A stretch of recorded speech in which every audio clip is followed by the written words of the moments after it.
thank you all for coming today, and I wanted to particularly thank you for your continued leadership on the county payments program that includes the secure rural schools and payment in lieu of taxes. As you know, these programs are critically important to the Pacific Northwest and across our country. I want to thank Paul Pierce for traveling across the country to testify today. He's been a longtime partner on the county payments program, and I certainly have called on him many times. His home of Skamania County in Southwest Washington exemplifies the needs for these payments. Almost 80% of Skamania County is in the Gifford-Pinchot National Forest, making it non-taxable by the county.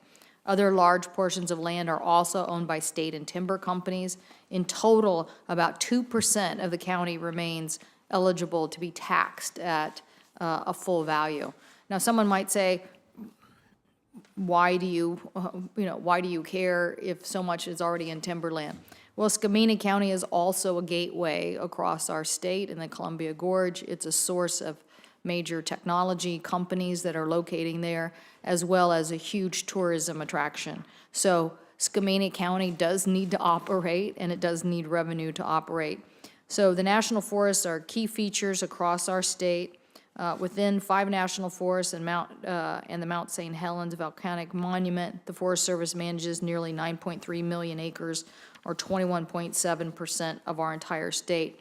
And because over 1/5 of the state is excluded from the tax base as a Forest Service land, it becomes clear that county payments are not only essential to counties, but also an obligation of the federal government.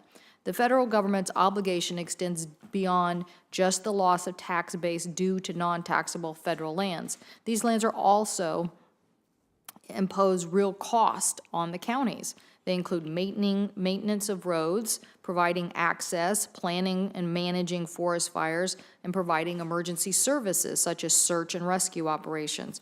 The federal government is obligated to compensate all of these costs that many of our rural communities could not otherwise afford. And the federal government also has the obligation to provide transitional assistance to these counties.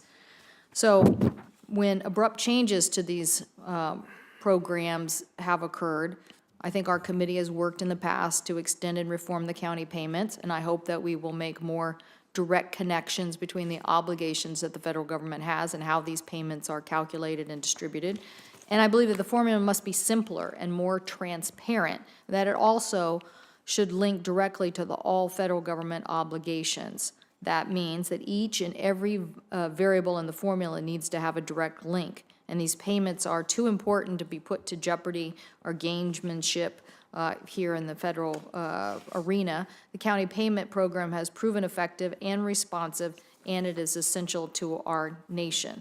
Without this vital revenue, counties in Washington state would lose more than $35 million in irreplaceable funds that are so critical for these programs that I just mentioned. So I look forward to having all of you have your testimony in the record. I hope that we'll give all our colleagues in Congress a clear understanding of these issues. And